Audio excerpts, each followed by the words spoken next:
Bom dia, galera, tudo bem com vocês? Na aula de hoje nós vamos falar sobre o tratamento da água.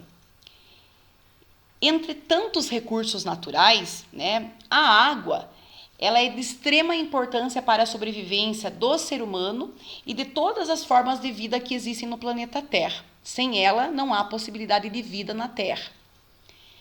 No dia 12 de abril de 1961, o primeiro ser humano a ver a Terra do espaço foi o cosmonauta, o astronauta Yuri Gagarin, que disse a seguinte frase: "A Terra é azul".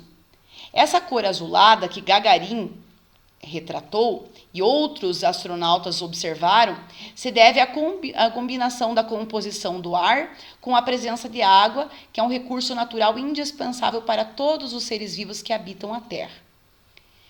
Lembrem que a composição do planeta Terra é formada de 70% de água e 30% de continentes. Então, olhando do espaço, a parte azul corresponde à parte visível de água, combinada com o oxigênio do ar.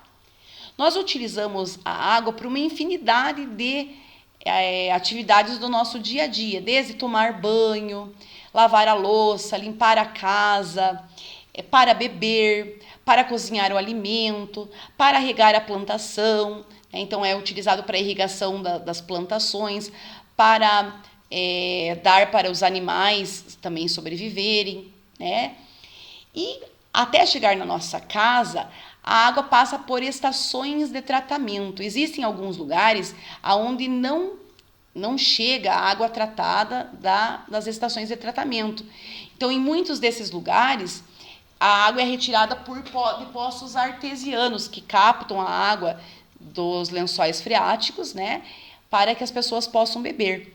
E existem ainda as pessoas que captam a água da chuva, principalmente para as questões de higiene, para lavar a louça, limpar a casa, lavar a roupa, até mesmo para regar a plantação.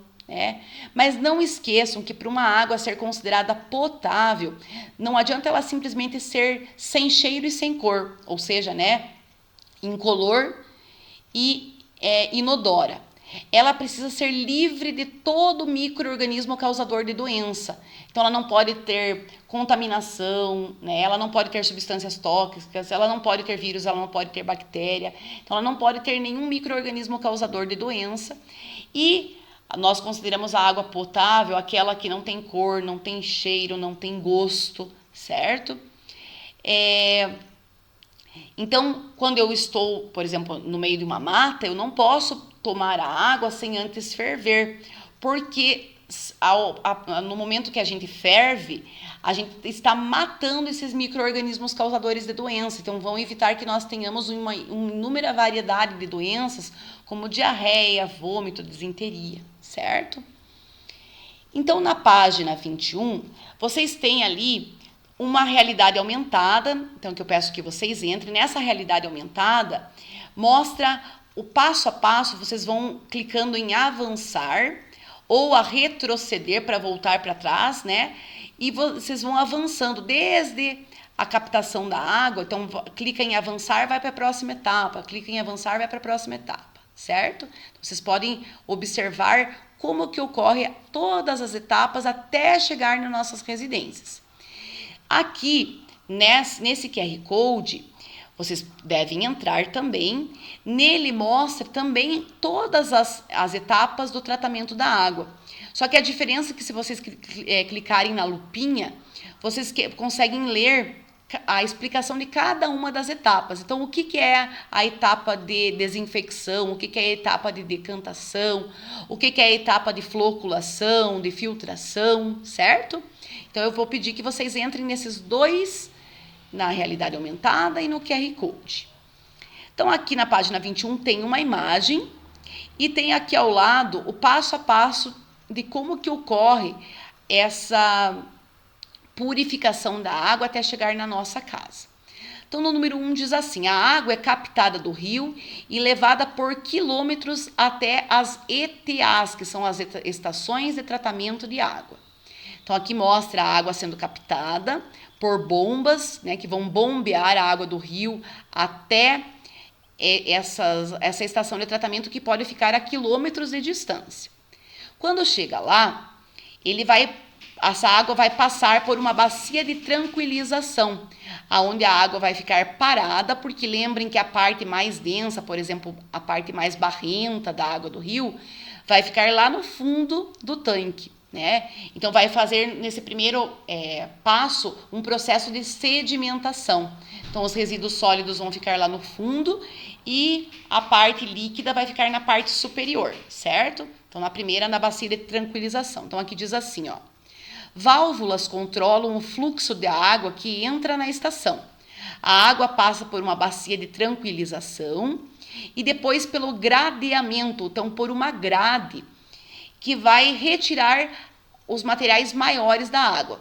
Então essa grade vai servir como se fosse uma espécie de barreira que vai bloquear os resíduos maiores, por exemplo, sacolas, lixos, vão ficar retidos nessa grade maior. Depois disso, vai para a terceira etapa, onde será despejado o cloro na água para eliminar os micro-organismos causadores de doença. Então, o cloro vai fazer a desinfecção da água, vai matar esses micro-organismos, tá? Então, aqui mostra a bacia de tranquilização e depois disso vai receber uma certa quantidade de cloro. Depois, nos tanques floculadores, onde vai acontecer o processo de floculação, válvulas agitam a água e pequenos flocos de sujeira batem uns nos outros, formando flocos maiores. Então, muitas vezes eles colocam uma substância chamada de sulfato de alumínio, que vai fazer com que ocorra a formação de flocos. Parecem flocos de neve que vão se formar sobre a água. O que esse sulfato de alumínio faz? Ele faz com que todo o resíduo que ficou ali sólido grude nesse sulfato de alumínio, formando uma espécie de espuma. Depois de formada essa espuma será retirada e essa água vai para um outro tanque, tá? Então, aqui mostra os tanques floculadores. Próximo, a água passa para o decantador, onde os flocos pesados descem até o fundo do tanque, formando um lodo. Então, a parte barrenta que restou vai ficar retida lá no fundo, né, que é o lodo, que é a parte barrenta da água, vai ficar lá no fundo, formando como se fosse duas fases, né, um processo de sedimentação. Daí, na etapa número 6, nos decantadores, aqui mostra os decantadores, né, ó, há pás que movimentam o lodo para o centro do tanque, onde é retirado por um canal de esgoto. Então, existem pás que vão movimentando o lodo lá para o centro, e lá existem alguns canais onde esse lodo vai para o esgoto. Em outras, ele é bombeado para um tanque de secagem. Então, existem lugares que fazem o aproveitamento desse lodo. Porque como ele é rico em matéria orgânica, muitas vezes ele inclusive é doado para agricultores, para as pessoas que fazem o reflorestamento, né? Então para servir como se fosse um adubo. Então existem alguns lugares que descartam esse lodo e alguns locais onde o lodo é colocado em um outro tanque, onde ele vai fazer a secagem e depois de seco, ele é encaminhado para o aterro sanitário, tá? 7. A água da superfície do decantador é recolhida por canaletas e levada a dezenas de filtros. Então, aqui mostram as canaletas por onde essa água vai passar e depois de passar por essas canaletas, ele vai passar por um monte de filtros até, né, chegar lá no canal que vai levar para a rede de distribuição nas nossas casas. Então, aqui diz assim, ó, a água da superfície do decantador é recolhida por canaletas e levada a dezenas de filtros. Cada filtro tem camadas de carvão, areia, pedregulho, cascalho, que retém o restante da sujeira da água, que nós fizemos um experimento na sala de aula parecido com esse experimento aqui. Lembrem que nós colocamos a água barrenta e construímos um filtro com garrafa PET, utilizando algodão, areia fina, areia grossa, pedregulho, e nós colocamos a água barrenta. Quando essa água foi passando por essas camadas, por esse filtro, ela foi saindo mais limpa. Então, quanto mais filtros eu passar a água, mais limpa ela sairá de um filtro para o outro. Próximo, diz aqui, a água já filtrada vai para um canal onde recebe cloro, então, de novo, um processo de desinfecção, cal e flúor. O flúor é usado, que é chamado do processo de fluoretação, para diminuir a incidência de cáries nos dentes, né? Então, aqui diz, ó, o cloro mata os micro-organismos. Lembre que o cloro é colocado nesse processo e lá no início do processo. O cal, a cal, né? A cal retira a acidez da água, então vai equilibrar o pH da água, impedindo a corrosão dos canos. E o flúor serve para prevenir as cáries da população. E por último, a água tratada vai para um reservatório e é distribuída para toda a cidade. Então aqui mostra, né? Depois passa por esse canal, chega até o reservatório e daqui é distribuída para toda a cidade, certo? Na próxima página, eu gostaria que vocês destacassem aqui no topo da página, diz assim, ó, depois desse longo caminho e da análise em laboratório, para que sejam conferidos os parâmetros que classificam como potável, a água é distribuída para toda a cidade. É válido ressaltar que a água tratada que chega às residências pode ser novamente contaminada, caso não sejam tomados alguns cuidados, como limpeza periódica das caixas d'água. Lembrem que eu já comentei com vocês da importância de limpar a caixa d'água, né? Não adianta essa água chegar tratada nas nossas casas se nós não fizermos pelo menos uma vez por ano a limpeza das caixas d'água.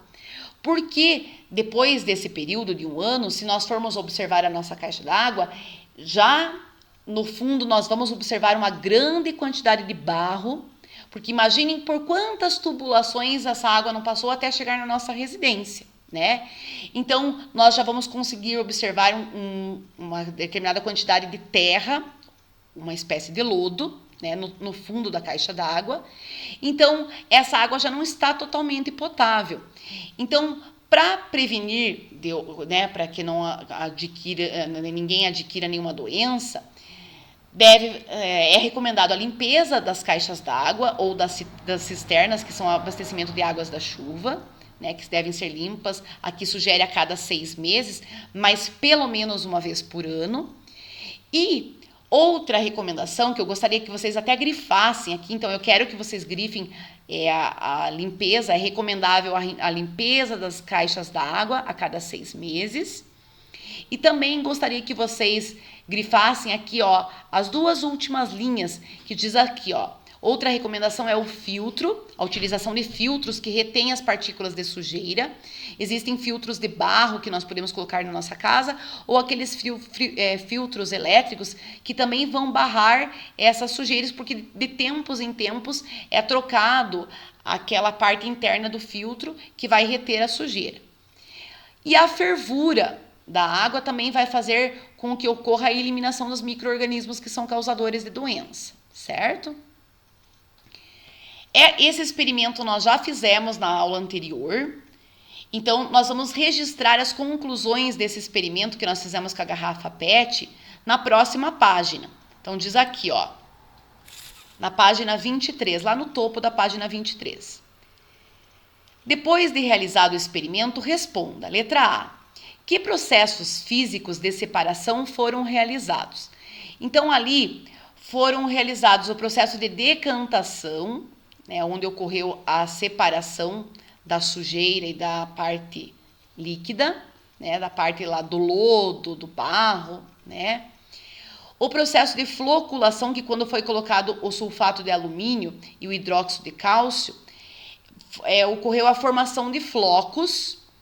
Esses flocos, lembrem que lá no processo nas estações de tratamento, eles são retirados e depois disso eles vão passar por processos de decantação e de filtração. Aqui nesse experimento nós fizemos a decantação, daí a floculação, que foi a adição do sulfato de alumínio e do hidróxido de cálcio. Lembre que a cal é colocado também no processo do tratamento da água para equilibrar o pH, tá? O hidróxido de cálcio é uma base que também ajuda a controlar o pH.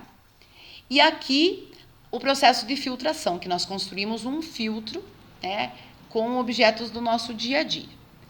A letra B diz aqui, a água obtida na parte inferior é própria para o consumo? Não. Por que não? Porque não recebeu os processos de desinfecção, como, por exemplo, a adição de cloro, que vai matar esses micro-organismos causadores de doença, né? Então, lembrem que para ser potável, ela não basta ser incolor ou sem cheiro, né? Ela precisa estar livre de micro-organismos causadores de doença. Então, ela não é potável e não pode ser ingerida, certo? E na letra C diz aqui, que processo poderia ser realizado para que a água obtida no experimento se tornasse pura? Então, poderia passar por um processo de destilação, né, que é de fervura, para a separação da parte sólida e da parte líquida. E também lembrem que existe o cloro, que é usado para matar esses micro-organismos causadores de doença, tá? E eu quero que vocês destaquem. Aqui tem algumas maneiras, algumas medidas de reduzir o consumo de água, né, que eu quero que vocês destaquem elas.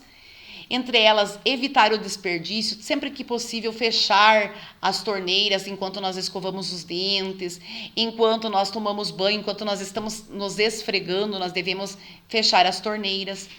Tratar o esgoto doméstico, ou seja, jamais despejar no esgoto óleo, porque lembrem que o óleo, mesmo depois de passar por uma estação de tratamento de esgoto, ele não consegue ser totalmente retirado da água.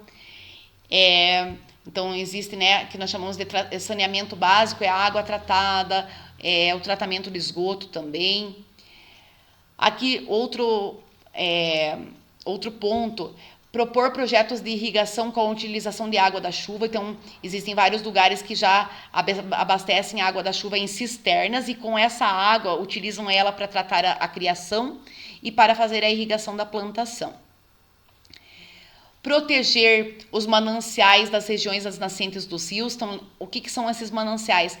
Próximo aos rios, existe uma área que tem que ser mantida de mata, que é cerca de 50 metros de mata, que deve ser mantida nas margens dos rios e também nas nascentes dos rios, porque é onde o rio se forma.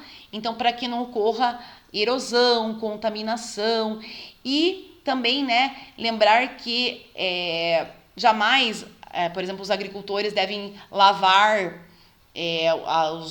os frascos de veneno lá no rio. E mesmo assim, mesmo tomando todos os cuidados, muitas vezes a contaminação causada por agrotóxicos contamina lençol freático, contamina o solo, e essa água é levada para os rios e contamina os rios também, né? Próximo, tratar os poluentes líquidos industriais para que a água possa ser reutilizada. Então, todas as indústrias devem tratar os poluentes antes de ser eliminado, né? Porque senão vai contaminar não só a água como o solo, certo? O que vem a ser esgotos? Aqui tem uma explicação, na próxima aula nós vamos ver sobre as redes de tratamento de esgoto. E aqui explica o que é um pouco, né? Um pouco sobre o que é o esgoto.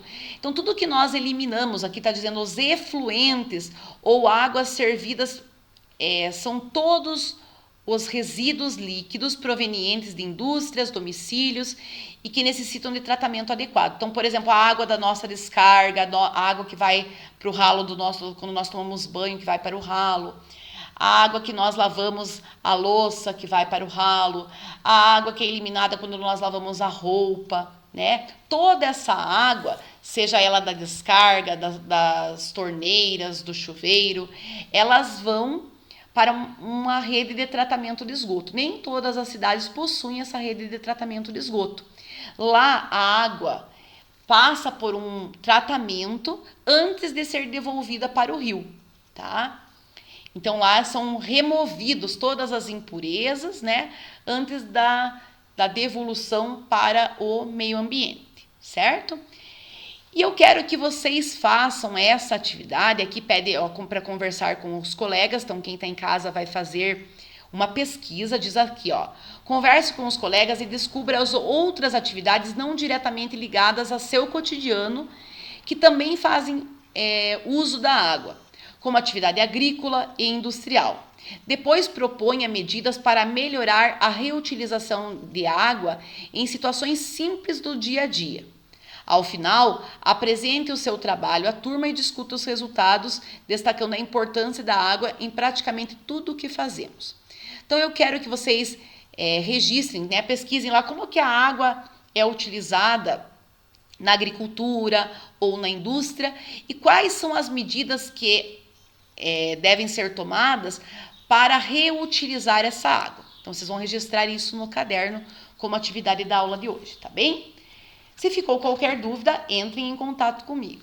Um grande beijo e até a nossa próxima aula. Agora, no término da aula, eu vou mandar um videozinho para vocês para complementar o conteúdo da aula de hoje. Até lá!